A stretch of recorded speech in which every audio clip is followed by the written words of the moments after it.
D'ores et déjà, à chacune et à chacun d'entre vous, je souhaite une belle, une douce, une heureuse année 2018, qu'elle vous garde avant tout en bonne santé, qu'elle vous offre l'opportunité de rencontrer de vrais amis, de partager des sentiments sincères avec votre entourage, de savoir tendre une main solidaire à ceux que la solitude, les difficultés, le chômage, la maladie ou le deuil ont plongé dans une existence douloureuse. Oui, que 2018 resserre les liens de solidarité entre nous et nous conduise vers toujours plus d'écoute, de compréhension, de respect et de générosité les uns envers les autres.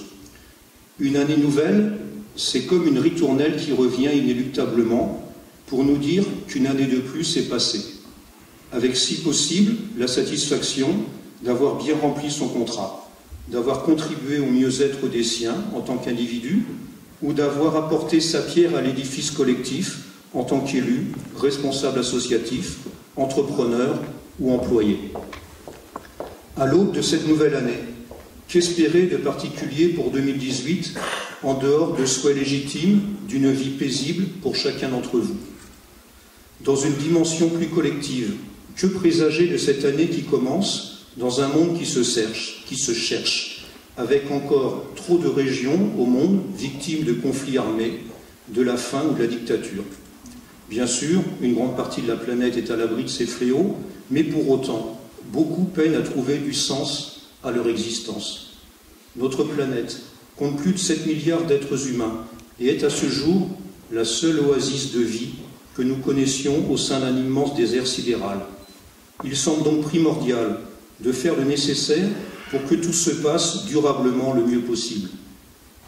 Prendre soin de la planète, respecter son intégrité physique et biologique, tirer parti de ses ressources avec modération et y instaurer la paix et la solidarité entre les humains, dans le respect de toute forme de vie, me semble être le vœu le plus beau et le plus motivant à partager tous ensemble ce soir.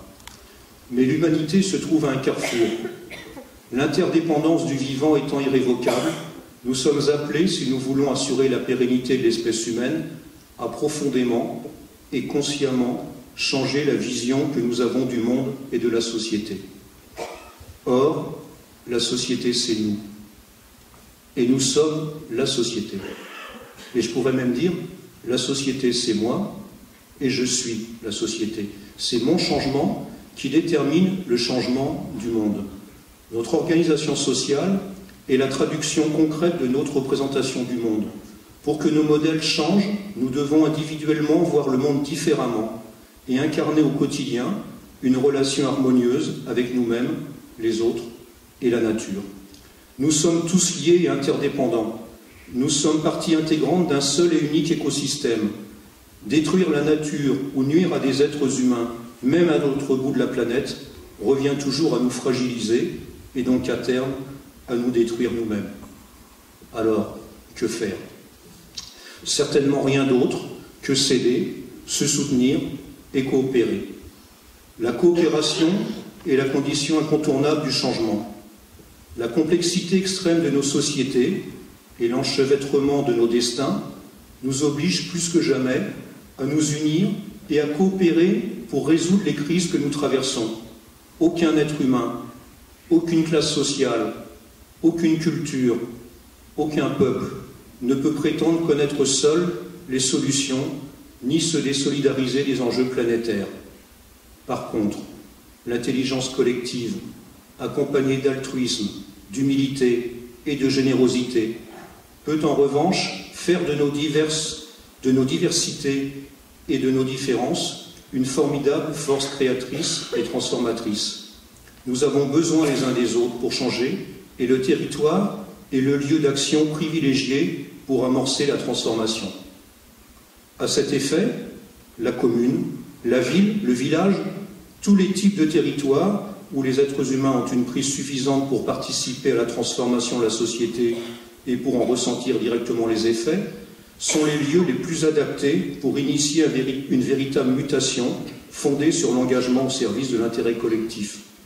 La commune est donc un niveau privilégié, pour ne pas dire essentiel, pour amorcer les changements que nous aimerions voir impulsés à plus grande échelle.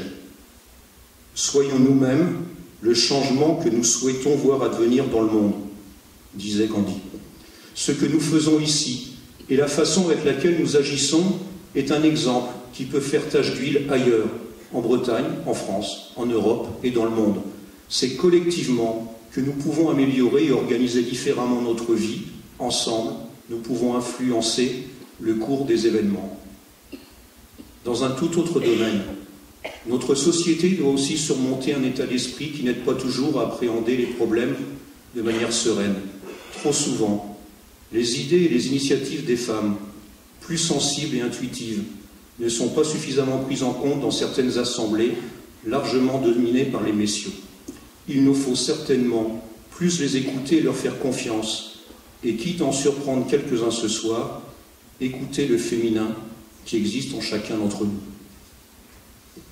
Antoine de Saint-Exupéry disait « Faites de ta vie un rêve et de ton rêve une réalité ».